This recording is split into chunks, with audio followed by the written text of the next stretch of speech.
फातिमा की रानी माँ, प्रभु यीशु की माँ, आसरा तू ही है माँ।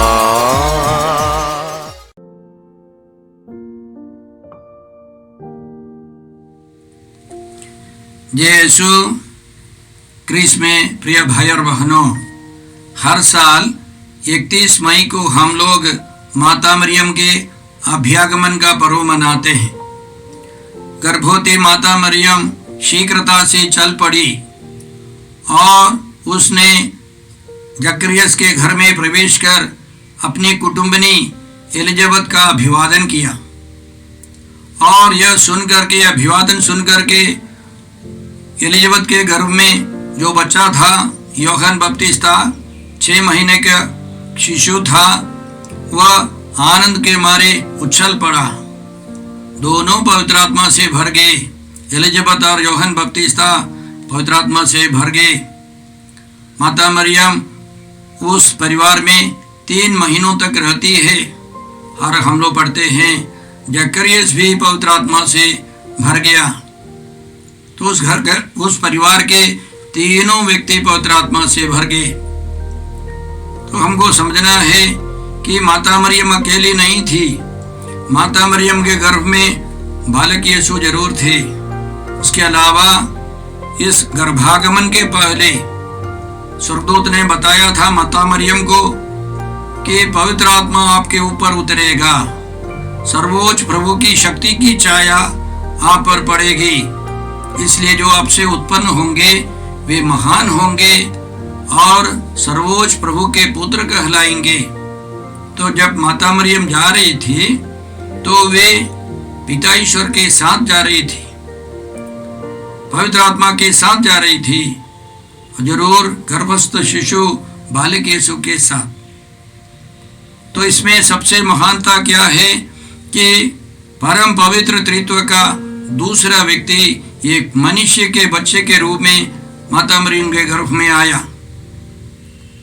परम पवित्र त्रित्व हमारे विश्वास का केंद्र बिंदु है। और उसके बाद इस दुनिया में प्रकट होने वाला दूसरा महान रहस्य है उसका पवित्र त्रित्व का दूसरा व्यक्ति यीशु मसीह बनकर इस दुनिया में आए। ईश्वर की योजना पूरी करने के लिए मानव को ईश्वर की संतान बनाने के लिए यीशु आए। तो जब माता मरियम एलिजाबेथ के घर जा रही थी तो परम पवित्र त्रित्व उनके साथ जा रहे थे। परम पवित्र त्रित्व को एक महिला की जरूरत थी और उस परिवार में भी एक गर्भस्थ महिला। दोनों गर्भस्थ महिलाएं विशेष महिलाएं हैं। मानव इतिहास में ईश्वर की मुक्ति योजना में इन दोनों महिलाओं की भूमिका अहम है। तो सबसे पहले इस रहस्य को समझने के लिए हमें याद रखनी है कि माता मरियम नए व्यवस्था की नई हेवा है और बालक यीशु उनके गर्भ में जो है वह नया आदम है। पुराने व्यवस्था को से बढ़कर नए व्यवस्था, नई संहिता देने के लिए यीशु आए। नए आकाश, नई पृथ्वी के लिए, नए यरूशलेम के लिए यीशु आए। तो सबसे पहले कई पंडित लोग बोलते हैं, बाइबल के पंडित लोग कहते हैं कि माता मरियम नई हेवा है, नए व्यवस्था की हेवा है और वो नए व्यवस्था की मंजूषा भी है। पुराने व्यवस्था की मंजूषा 3 महीनों तक एक व्यक्ति के खलिहान में, एक व्यक्ति के घर के पास रहा। इसके बारे में हम लोग शमूएल के दूसरे ग्रंथ अध्याय 6 और संख्याएं 10 से इसी तरह पढ़ते हैं। दाऊद प्रभु की मंजूषा अपने यहाँ दाऊद नगर नहीं लाया, बल्कि दाऊद उसे गतवासी ओबेद एदोम के यहाँ ले गया। प्रभु की मंजूषा 3 महीने तक गत के ओबेद एदोम के यहाँ रही। प्रभु की मंजूषा ओबेद एदोम के घर के पास 3 महीने तक रही। प्रभु ने ओबेद-एदोम और उसके सारे परिवार को आशीर्वाद दिया। राजा दाऊद को खबर मिली कि प्रभु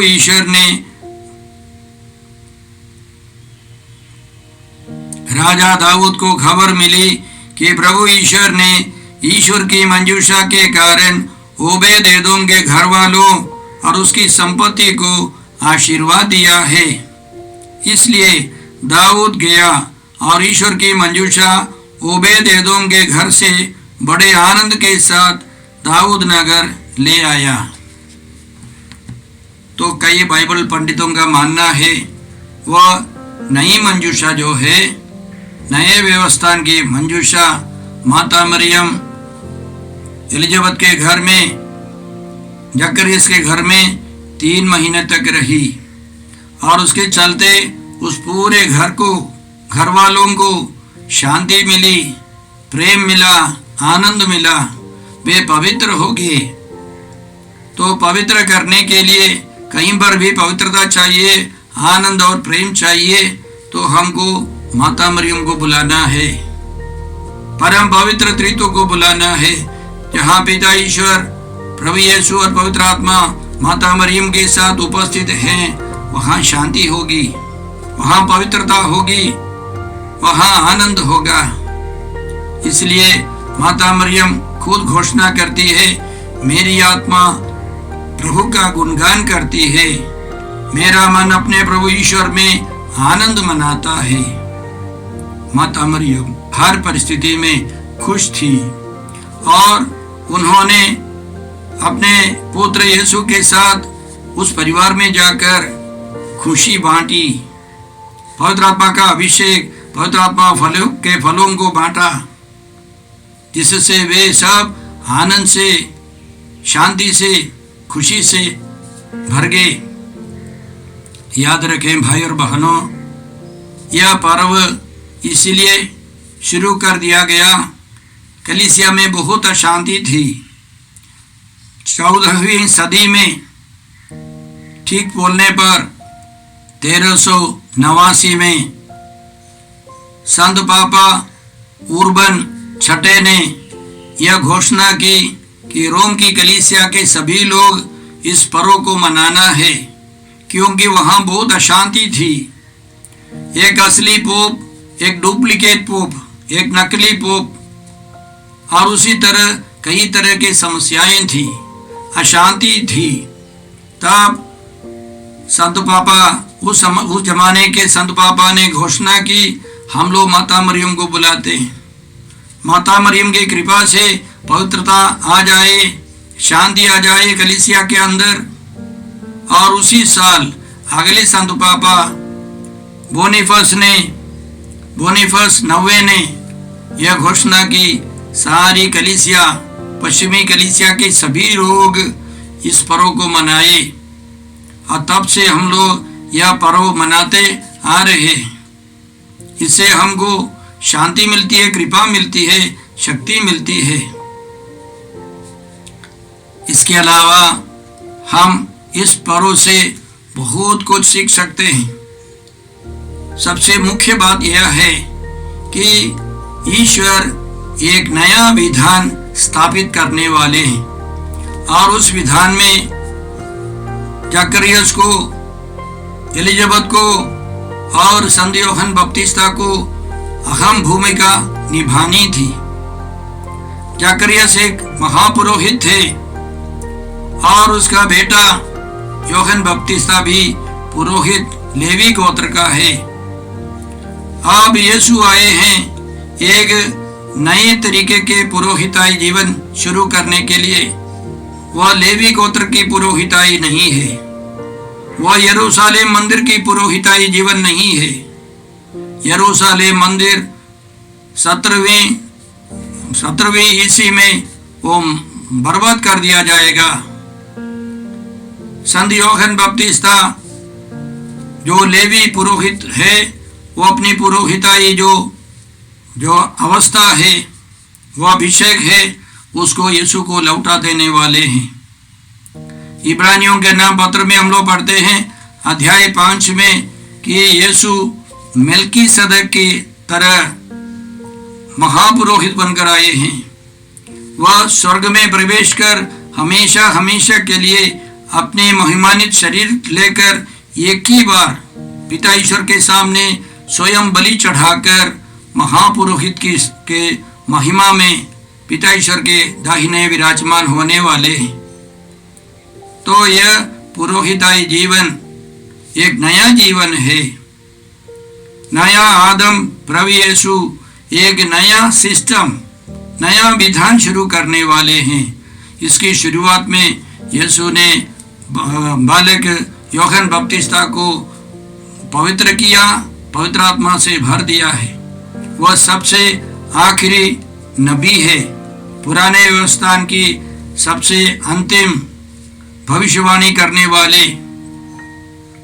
और यीशु अब नया पुरोहित, महापुरोहित मेल्कीसदक के समान स्वयं बलि चढ़ाने वाले हैं।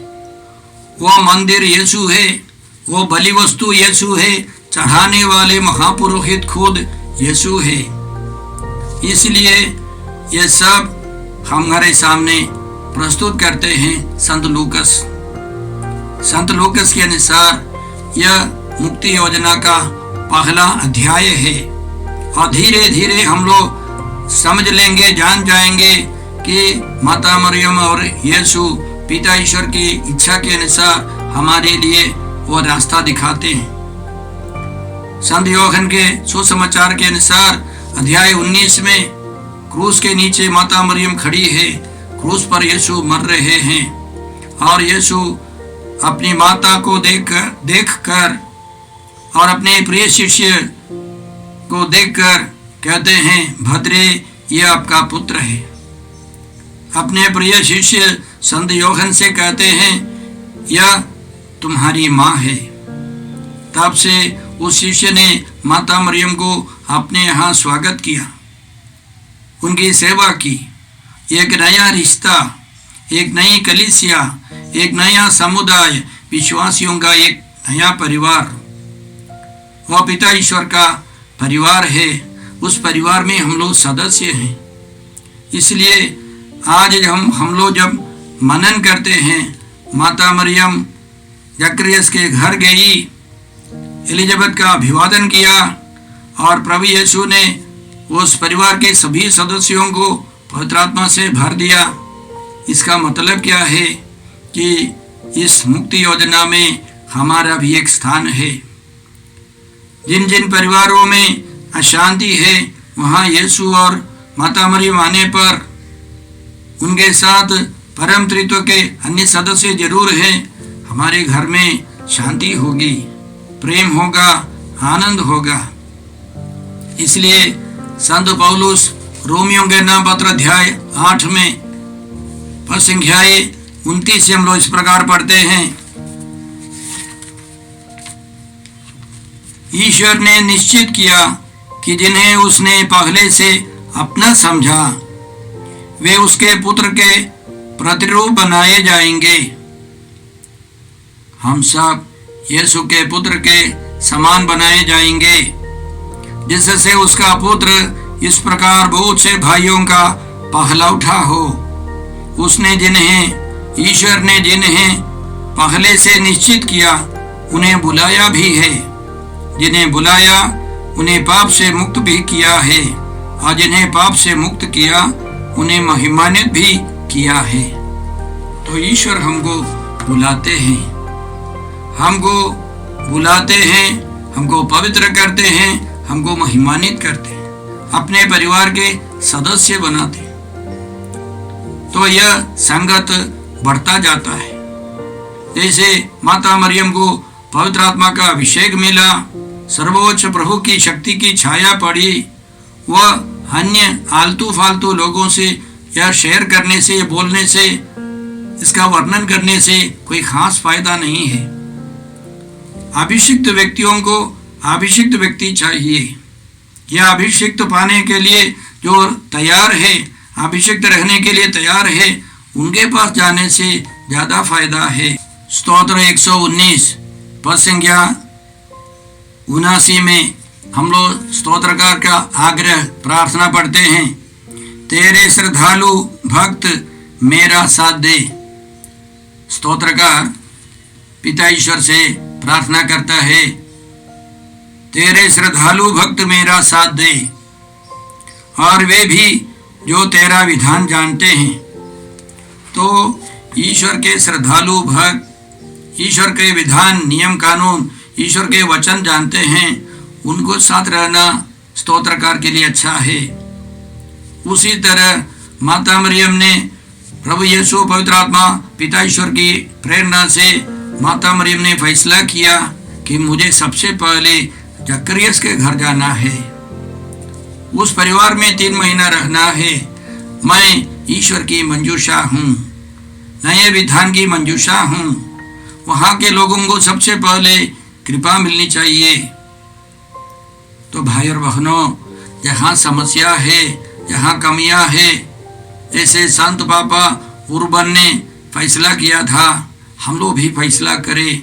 हमारे परिवार में समस्याएं हैं, हमारे जीवन में बहुत समस्याएं होंगी, हमारे जीवन में या बाहर समस्याएं हैं। हम प्रभु से कृपा मांगते हैं कि माता मरियम और प्रभु हमारे परिवार में, व्यक्तिगत जीवन में, समाज में आए। सारी समस्याओं का समाधान वे करेंगे, हम उनको बुलाते हैं।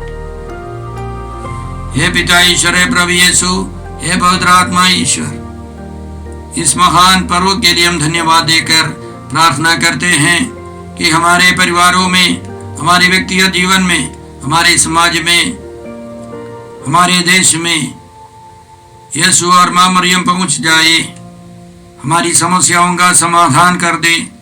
हमें प्रार्थना करते हैं अब्बा पिता प्रभु यीशु के नाम पर, आमीन। हमारे प्रभु यीशु क्रिस्त की कृपा, ईश्वर का प्रेम और पवित्र आत्मा का साहचर्य आप सबों को प्राप्त हो, आमीन।